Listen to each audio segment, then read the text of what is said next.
A powerful ally, a rising global crisis, and then one blunt message changes the entire tone. Ladies and gentlemen, in a major diplomatic moment, Mr. Keir Starmer, he has made it absolutely clear that Britain will not be drawn into a conflict involving Iran.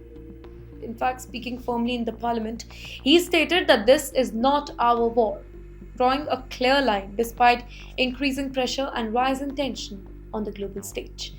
This moment, it comes at a time when the United States, under the influence of their president, Mr. Donald Trump, it has been pushing allies to take a stronger and more direct role in the whole situation. Reports suggest that there were expectations for traditional partners like the United Kingdom to align very closely with the US strategy here. In fact, there were even signs that economic ties, including trade agreements, it could come under pressure if allies do not cooperate. However, the United Kingdom's response it shows a different approach here. Instead of following automatically the British government, it has emphasized that its independence making decision that's their priority. Starmer made it clear that national interest would come first and that Britain would not engage in military involvement until and unless it directly aligns with its own strategic priorities. This reflects a broader shift in global policies where even close allies they are increasingly making decisions based on their own calculations rather than long-standing expectations. At the very same time, the UK has been very carefully not to present this as a breakthrough in relationships. Mr. Starmer, he also highlighted the strong historical ties between Britain and the United States, basically a relationship that has been built over decades through cooperation in defense, intelligence sharing, and diplomacy. In fact, he pointed to the upcoming engagements, including a significant state visit involving King Charles III, as an evidence that the partnership remains intact despite the disagreements on the specific issues. The timing of this decision, it is particularly important.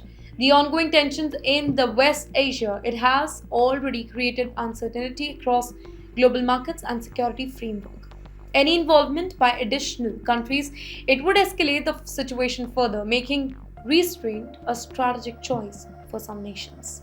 Well, by choosing not to participate directly, the UK appears to be aiming just to avoid further escalation while maintaining its diplomatic position. Here, experts suggest that this moment reflects a larger transformation within international allies. NATO partners and Western allies, they are no longer acting in complete alignment on every issue.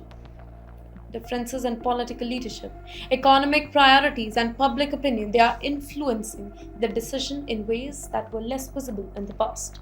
This does not necessarily weaken the alliance, but it does make them complex and less predictable. Well, there are also domestic angle to consider.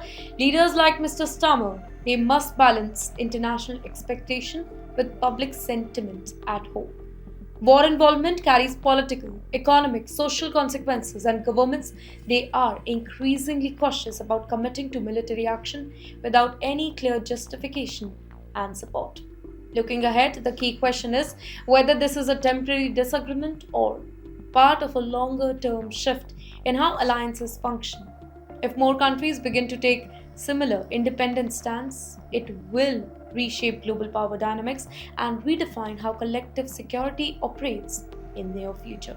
For now, the message from the UK that's clear. It values its relationship with the US, but it will not be pressured into a conflict that does not consider its own priorities. The stance it highlights both the strength and evolving nature of modern alliances where cooperation continues but not without limits.